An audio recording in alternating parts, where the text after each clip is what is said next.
नमस्कार दोस्तों, मैं मुकेश सैनी और आज हम आपकी हेल्थ से जुड़ा हुआ एक बहुत सा बेहतरीन टॉपिक वो है मोटापे से रिलेटेड।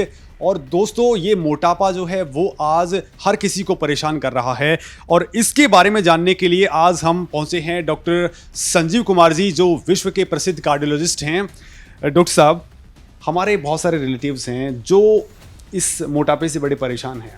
तो डॉक्टर साहब, इसके लिए क्या ऐसा होना चाहिए कि उनका मोटापा कम हो जाए और वो किसी बीमारी के शिकार भी उस दौरान नहीं हो? सबसे पहले तो ये जान लेते हैं कि मोटापा आता कहाँ से है और मोटापा कहते किसे हैं। अगर साइंटिफिक टर्म में मैं आपको बोर ना करूं तो एक टर्म कहते हैं बॉडी मास इंडेक्स, या मोटा मोटा तौर पे कह दीजिए कि आपकी हाइट के हिसाब से आपका कितना वजन होना चाहिए, वो एक ग्राफ के हिसाब से बताया गया है। जैसे कि अगर आप मेरे को ले लीजिए, मेरी हाइट के हिसाब से मेरा वजन 65 होना चाहिए, पर मेरा वजन 75 है, तो मतलब मैं 10 kg ज़्यादा हूँ। इसका मतलब मैं मोटा हूँ। मोटे को भी माइल्ड, मॉडरेट, सिवियर, बहुत कम, लगभग या ज़्यादा मोटा, ऐसा में डिवाइड किया गया है। जैसे जैसे मोटापा का पर केजी वेट बढ़ता जाता है वैसे वैसे रिस्क बढ़ते जाते हैं। मोटापा आया क्यों? मोटापा आया आपके खान पान की वजह से। ये एक बैंक है जिसको आपने बचपन से इकट्ठा करना शुरू किया है। जब पहली बार आपकी माँ आपको दूध पिलाने लगी, वहीं पे ओबिसिटी के ग्राउंड्स ले कर दिए गए, वहीं ओबिसिटी का जन्म हो गया। आप पूछोगे, बच्चा माँ का दूध पीता है और मोटा हो जाता है? कैसे हो जाता है?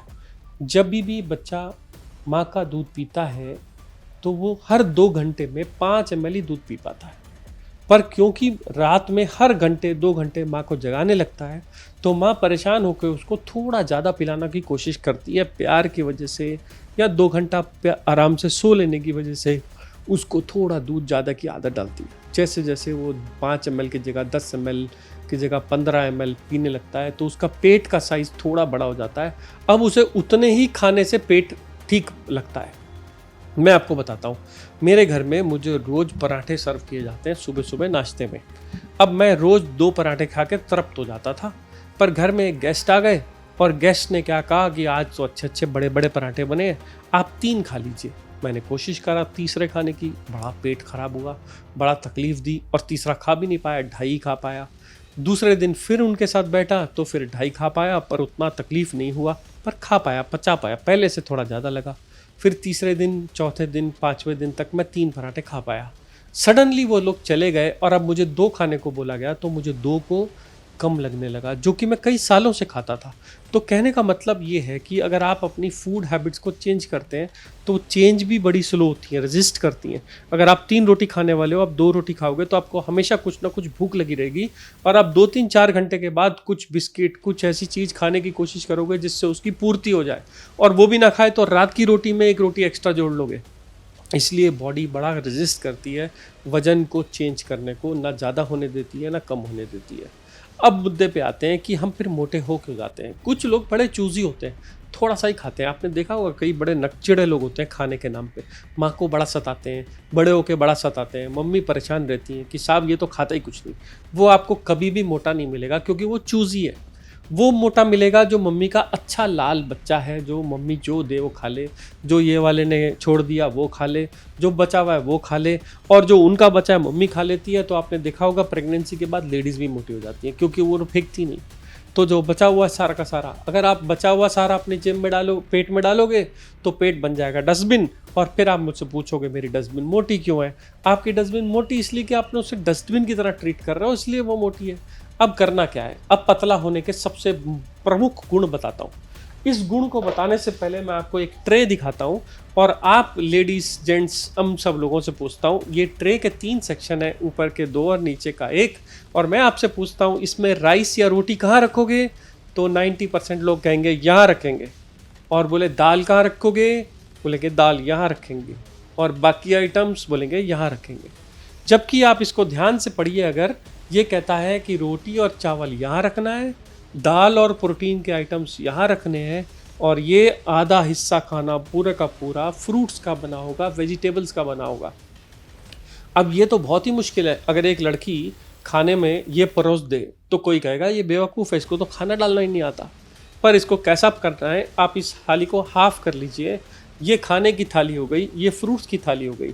तो हर घर में आपको खाने से पहले टेबल के ऊपर सलाद काट के, अपने पार्टी में कभी गए होंगे और देखा होगा सलाद सजा के रखा होता है, कोई भी नहीं खाता उसको, ऐसे का ऐसा सजा पड़ा रहता है। एक टमाटर काट के फूल बनाया होता है, फूल का फूल रह जाता है, पूरी पार्टी खाना खा के चली जाती है, कुछ भी नहीं बचता, पर तो भी वो फूल टमाटर का वैसे का वैसे रहता है। फ्रूट्स और वेजिटेबल्स आपके फूड की सबसे पहली हिस्सा है, क्योंकि अमूमन आदमी 8 मिनट खाना खाता है, पहले 4 मिनट वो सिर्फ सलाद खाना चाहिए और 4 मिनट के बाद उसको रोटी सब्जी खाना अलाउ करना चाहिए, जिससे कि उसकी खाने की क्वांटिटी थोड़ी सी रेगुलेट हो जाए।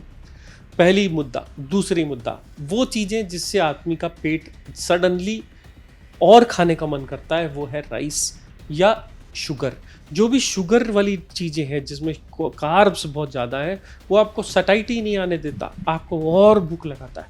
जैसे कि आप मीठा खाते जाओ, आपको खाने का और मन करता रहता है। ये चॉकलेट्स के साथ होता है, एक चॉकलेट खाई दूसरी चॉकलेट का, दूसरी चॉकलेट खाई तीसरी चॉकलेट का, वो रुकती नहीं है, वो चीज़ सर्कल के अंदर बढ़ती ही चली जाती है। अगर आप किसी भी तरह का मीठा, ये चॉकलेट की प्रॉब्लम नहीं है, ये प्रॉब्लम मीठे की है।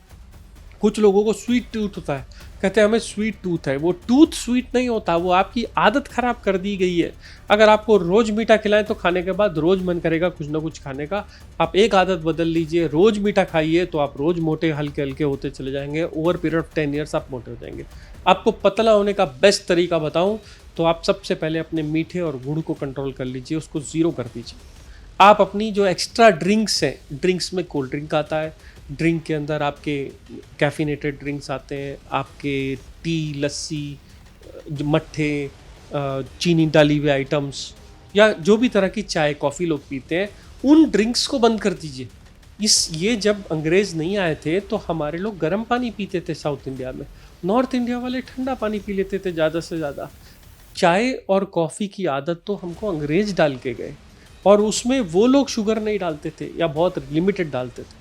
हम लोग उसमें उसको गरम गरम करके उसमें मीठे डाल डाल के उसको पूरी हमने खीर बना दी।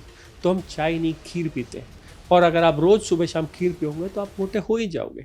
दूसरी प्रॉब्लम है कि ये चीज़ पहले बहुत सस्ती महंगी मिलती थी, उस टाइम पे खीर बहुत ही कम लोग खा पाते थे। आज की टाइम में सबसे सस्ता एंटरटेनमेंट एक है जियो का मोबाइल, और दूसरा है चीनी। 40 रुपये किलो है।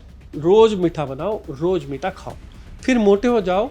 और फिर मोटे होकर के डॉक्टर के पास आके जब डॉक्टर कहता है 2 लाख निकालो, तो लगता है कि अब ये डकैत है। बिल्कुल यही होगा अगर आप चीनी नहीं छोड़ोगे। चीनी नेचुरल फूड नहीं है, चीनी आप नहीं खा सकते। तो फिर खाना कैसे खाएं? फ़र्ज़ करिए आप और मैं एक पार्टी में गए, तो हम पार्टी में जाके सबसे पहला राउंड खाएंगे फ्रेश फ्रूट्स एंड वेजिटेबल्स। वो खाने के बाद जब मेरी भूख थोड़ी शांत हो जाएगी, फिर मैं जाऊँगा रोटी और सब्जी के ऊपर। आप कोई भी सब्जी चूज़ कर लीजिए, कोई भी चावल या रोटी चूज़ कर लीजिए, उसका क्वांटिटी इक्वल रखिए। आपने अक्सर होटल में देखा गया, एक प्लेट चावल की राइस लेके आता है आधे किलो की, और इतनी सी कटोरी में दाल लेके आता है। क्यों? क्योंकि दाल महंगी है, पर आपके घर में तो दाल सेम रेट पे है, तो आप चावल और दाल को इक्वल साइज़ का बनाएंगे। आप लेडीज़ अपने घर में जब चावल को बनाती हैं, तो मुझे बताइए क्या चावल और दाल इक्वल साइज़ का बनाती हैं या दाल कम बनाती हैं? क्योंकि आप दाल कम बनाती हैं, चावल ज़्यादा बनाती हैं, उससे भूख ज़्यादा लगती है। हम चावल ज़्यादा खाते हैं, रोज़ चावल ज़्यादा खाने से हमारा वज़न बढ़ता है। आप एक चेंज कर दीजिए, दाल वेस्ट होने दीजिए, इंडियंस कभी वेस्ट नहीं होने देते। आप दाल और चावल की क्वांटिटी को इक्वल बनाइए और इंश्योर करिए कि सब उतना ही खाएं। अगर कोई कहे मुझे और चावल चाहिए, तो बोले आपको पैकेट मिलेगा जिसमें दाल और चावल मिक्स उतना ही होगा, जितना चावल है उतना ही दाल खाना पड़ेगा, तभी दूंगी, नहीं तो चावल नहीं दूंगी। अगर आप ये पॉलिसी को एक्सरसाइज के साथ जोड़ दीजिए, 30 मिनट्स ऑफ एक्सरसाइज, या मैं जिसको मैं प्ले बोलता हूँ, तो आपका वजन 1 kg पर मंथ बगैर किसी चीज़ के कम होने लगेगा। इसके अलावा दुनिया में कुछ ऐसी मेडिसिन्स आई हैं जो सेफ़ मानी जाती हैं, जो वज़न को कम तेज़ी से करती हैं। पर आप सबसे सस्टेनेबल अगर वज़न को कम करने को बालते हैं, तो जो मैंने आपको 2 चीज़ें बताई उसको गांठ बांध लीजिए। Thank you sir. बहुत ही वैल्यूएबल इन्फॉर्मेशन है, जो हर किसी का हमारे देश में जो मोटापा एक बड़ी समस्या बनता जा रहा है, उससे इससे बहुत हद तक निदान इसका हो सकता है। बहुत बहुत धन्यवाद डॉक्टर साहब।